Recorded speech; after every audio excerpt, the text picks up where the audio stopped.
ಕೋಲಾರ ಲೋಕಸಭಾ ಕ್ಷೇತ್ರದ ಕಾಂಗ್ರೆಸ್ ಟಿಕೆಟ್ ವಿಚಾರಕ್ಕೆ ನಡೀತಾ ಇದ್ದಂತ ಜಟಾಪಟಿ ಇವತ್ತು ವಿಕೋಪಕ್ಕೆ ಹೋಗಿದೆ.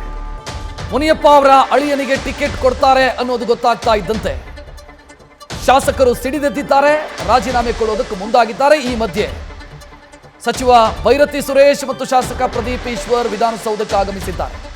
ಸಚಿವ doctor MC Sudhakar, MLC Anil Kumar, Nazeer Ahmed ಇವರನ್ನ ಮನವೊಲಿಸೋದಕ್ಕೋಸ್ಕರ ಈ ಇಬ್ಬರು ಅಂದ್ರೆ ಭೈರತಿ ಸುರೇಶ್ ಮತ್ತು ಪ್ರದೀಪ್ ಈಶ್ವರ್ ಇಬ್ಬರು ಕೂಡ ವಿಧಾನಸೌಧಕ್ಕೆ ಆಗಮಿಸಿದ್ದಾರೆ. ಸೊ ಇಲ್ಲಿ ಇಬ್ಬರು ವಿಧಾನ ಪರಿಷತ್ ಸದಸ್ಯರು ಅವರು ರಾಜೀನಾಮೆ ಸಲ್ಲಿಸ್ತಾರೆ ಅಂತ ಆದ್ರೆ ಸಭಾಪತಿಗೆ ರಾಜೀನಾಮೆಯನ್ನು ಸಲ್ಲಿಸಬೇಕು. ಸಭಾಪತಿ ಆಗ್ಲೇ ಕ್ಲಿಯರ್ ಆಗಿ ಹೇಳಿದ್ರು, ನಾನು ಟೈಮ್ ಕೊಟ್ಟಿದ್ದೀನಿ 11 ಗಂಟೆ 15 ನಿಮಿಷದಿಂದ 1.5 ಗಂಟೆಯ ಒಳಗಾಗಿ ಅವರು ಬಂದು ರಿಸೈನ್ ಮಾಡೋದಿದ್ರೆ ಮಾಡಬಹುದು, ನಾನು ಟೈಮ್ ಕೊಟ್ಟಿದ್ದೀನಿ ಅಂತ ಹೊರಟಿ ಹೇಳ್ಕೊಂಡಿದ್ರು. ಶಾಸಕರು ರಾಜೀನಾಮೆ ಕೊಡಬೇಕು ಅಂತಾದ್ರೆ ಸಭಾಧ್ಯಕ್ಷ ಯುಟಿ ಖಾದರ್ ಅವರಿಗೆ ಕೊಡಬೇಕು, ಅದಕ್ಕಾಗಿ ಅವರು ಕಾಯ್ತಿದ್ದಾರೆ ಅನ್ನೋದು ಈಗ ಸಿಗ್ತಾ. ಆಸಿಡಿಟಿ, ಗ್ಯಾಸ್ಟ್ರಿಕ್, ಅಜೀರ್ಣ ಒಂದಲ್ಲ ಒಂದು ಹೊಟ್ಟೆ ಸಮಸ್ಯೆ, ಅದಕ್ಕೆ ನಾನು ಅಮೃತ ಬಿಂದು ಟ್ಯಾಬ್ಲೆಟ್ ನ ಯೂಸ್ ಮಾಡ್ತೀನಿ. ಅಮೃತ ಬಿಂದು ಮನೇಲಿದ್ದಾಗ ಸಿರಪ್, ಟೂರಲ್ಲಿದ್ದಾಗ ಟ್ಯಾಬ್ಲೆಟ್ ಇರುವಂತ ಮಾಹಿತಿ. ಹೆಚ್ಚಿನ ಡೀಟೇಲ್ ನೀಡೋದಕ್ಕೆ ನಮ್ಮ ಪ್ರತಿನಿಧಿ ಹರೀಶ್ ಫೋನ್ ಸಂಪರ್ಕದಲ್ಲಿ. ಹರೀಶ್, ಇಲ್ಲಿ ಗಾಯ ಇತ್ತು ಅಂತ ಗೊತ್ತಿತ್ತು, ಗಾಯ ಗ್ಯಾಂಗ್ರೀನ್ ಆಗೋ ಹಂತದಲ್ಲಿದೆ ಅನ್ನೋದು ಗೊತ್ತಾಗ್ತಾ ಇದೆ ಈಗ. ಜೀವನ ಇಲ್ಲ, ರಾಜಕೀಯದಿಂದ ತಿನ್ನೋದಂತದೇನು ಇಲ್ಲ, ಯಾರೇನ್ ಮಾತಾಡೋದು ಏನೇ ಮಾಡೋದು ನಮ್ಮ ನಿರ್ಧಾರದಲ್ಲಿ ನಾವ್ ಇರ್ತೀವಿ. ಹೌದು, ಅವ್ರು ದುಡುಕ್ಬೇಡಿ ಅಂತ ಹೇಳಿದ್ದಾರೆ, ನಿಜ ದುಡುಕ್ಬೇಡಿ ಅಂತ ಹೇಳಿದ್ದಾರೆ. ನೀವು ಮಾಡ್ಬೇಡ್ರಪ್ಪ, ನಾವೆಲ್ಲ ನಿಮ್ ಜೊತೆಗಿದೆ ಅಂತ ಹೇಳಿದ್ದಾರೆ. ಅವ್ರು ಹೇಳಿರೋದು ನಿಜಾನೇ, ಇಲ್ಲ ಅಂತ ನಾವ್ ಹೇಳೋದಿಲ್ಲ. ಆಫೀಸ್ ಇಲ್ಲ ಆಫೀಸ್ ಒಳಗಡೆ ಹೋಗ್ಬಿಟ್ಟು ಆಮೇಲೆ ಬಂದ್ ಮಾತಾಡ.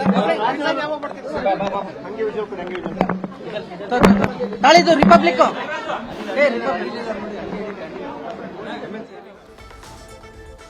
ಒಟ್ಟಲ್ಲಿ ಕೋಲಾರದ ಗಾಯಕ್ಕೆ ಮದ್ದು ಹುಡುಕುವಂತ ಪ್ರಯತ್ನಗಳಾಗದ ಪರಿಣಾಮ ಇವತ್ತು ಗಾಯ ಗ್ಯಾಂಗ್ರೀನ್ ಆಗಿ ಬದಲಾಗಿದೆ ಅನ್ನೋದು ಗೊತ್ತಾಗ್ತಾ ಇದೆ. ಸೊ ಈಗ ಅದಕ್ಕೆ ಶಸ್ತ್ರಚಿಕಿತ್ಸೆಯ ಅಗತ್ಯ ಇದೆ. ಶಸ್ತ್ರಚಿಕಿತ್ಸೆ ಕಾಂಗ್ರೆಸ್ ಯಾವ ರೀತಿ ಮಾಡುತ್ತೆ ಅನ್ನೋದು ಸದ್ಯಕ್ಕಿರುವಂತ ಪ್ರಶ್ನೆ. ಶಾಸಕರ ಮನವೊಲಿಸೋದಕ್ಕೆ ಇಬ್ಬರು ಆಗಮಿಸಿದ್ದಾರೆ. ಒಬ್ಬರು ಪ್ರದೀಪ್ ಈಶ್ವರ್ ಡಾಕ್ಟರ್ ಎಂಸಿ ಸುಧಾಕರ್ ಅವರ ಆಪ್ತರಾಗಿ ಗುರುತಿಸಿಕೊಂಡವರು. ಆ ಕಾರಣಕ್ಕಾಗಿ ಪ್ರದೀಪ್ ಈಶ್ವರ್ ಬಂದಿದ್ದಾರೆ. ಈ ಕಡೆ ಸಚಿವ ಭೈರತಿ ಸುರೇಶ್ ಅವರು ಕೂಡ ಆಗಮಿಸಿದ್ದಾರೆ ವಿಧಾನಸೌಧಕ್ಕೆ ಶಾಸಕರ ಮನವೊಲಿಸೋದಕ್ಕೆ. ಇಬ್ಬರು ಶಾಸಕರು ಸದ್ಯ ವಿಧಾನಸೌಧದಲ್ಲಿದ್ದಾರೆ. ರಾಜೀನಾಮೆ ಕೊಡೋದಕ್ಕೆ ಮುಂದಾದಂಥ ಶಾಸಕರು ಒಬ್ಬರು ಮಾಲೂರಿನ ನಂಜೇಗೌಡ, ಮತ್ತೊಬ್ಬರು ಕೋಲಾರದ ಕೊತ್ತೂರು ಮಂಜುನಾಥ್.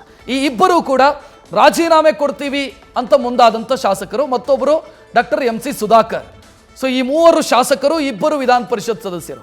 ಒಬ್ಬರು ನಜೀರ್ ಅಹಮದ್, ಮತ್ತೊಬ್ಬರು ಅನಿಲ್ ಕುಮಾರ್. ನಜೀರ್ ಅಹಮದ್ ಮುಖ್ಯಮಂತ್ರಿಗಳ ರಾಜಕೀಯ ಕಾರ್ಯದರ್ಶಿ ಮತ್ತು ವಿಧಾನ ಪರಿಷತ್ ಸದಸ್ಯರು. ಅನಿಲ್ ಕುಮಾರ್ ಕೋಲಾರ ಸ್ಥಳೀಯ ಸಂಸ್ಥೆಗಳಿಂದ ವಿಧಾನ ಪರಿಷತ್ತಿಗೆ ಆಯ್ಕೆಯಾದಂಥ ವಿಧಾನ ಪರಿಷತ್ ಸದಸ್ಯರು. ಸೊ ಒಟ್ಟು 5 ಜನ ಈಗ ರಾಜೀನಾಮೆ ಕೊಡೋದಕ್ಕೆ ಮುಂದಾಗಿರೋದು. ಇದನ್ನು ಯಾವ ರೀತಿ ಕಾಂಗ್ರೆಸ್ ಬಗೆಹರಿಸತ್ತೆ ಅನ್ನೋದು ಸದ್ಯಕ್ಕಿರುವಂಥ ಪ್ರಶ್ನೆ.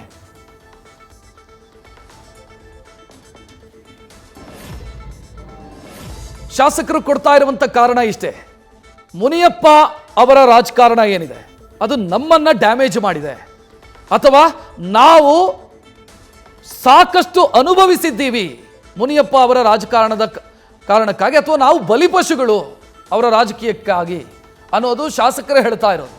ಕೊತ್ತೂರು ಮಂಜುನಾಥ್ ಅವ್ರದ್ದು ಒಂದು ವೈಯಕ್ತಿಕ ಪ್ರಾಬ್ಲಮ್ ಇದೆ. ಈ ಹಿಂದೆ ಅವರು MLA ಆಗಿದ್ದಂಥ ಸಂದರ್ಭದಲ್ಲಿ ಅವರ ವಿರುದ್ಧ ಆ ಜಾತಿ ವಿಚಾರ ಪ್ರಸ್ತಾಪ ಆಗಿ ಮೀಸಲು ಕ್ಷೇತ್ರದಲ್ಲಿ ಸ್ಪರ್ಧೆ ಮಾಡೋದಕ್ಕಾಗದೆ ಮುಳಬಾಗಿಲಲ್ಲಿ ಸ್ಪರ್ಧೆ ಮಾಡ್ತಾ ಇದ್ದವರು. ಆನಂತರ ಕೋಲಾರಕ್ಕೆ ಬರಬೇಕಾಯಿತು. ಇದರ ಹಿಂದೆ ಮುನಿಯಪ್ಪ ಇದ್ದಾರೆ ಅನ್ನೋದು ಇವರ ನೋವು. ಎಂಸಿ ಸುಧಾಕರ್ ಅವ್ರದ್ದು ಪ್ರಾಬ್ಲಮ್ಮು ಮುನಿಯಪ್ಪ ಅವರ ಬಗ್ಗೆ ಇರೋದು ಇದೇ ವಿಚಾರ. ಮುನಿಯಪ್ಪ ಅವರು ನಮಗೆ ಕೊಡಲಾರದ ಕಷ್ಟ ಕೊಟ್ಟಿದ್ದಾರೆ ಅನ್ನೋದು ಅವರ ಸಮಸ್ಯೆ ಇರೋದು. ನ್ಯೂಸ್ ಫಸ್ಟ್ ನಿರ್ಭೀತಿಯಿಂದ ನಿಮ್ಮ ಪರವಾಗಿ.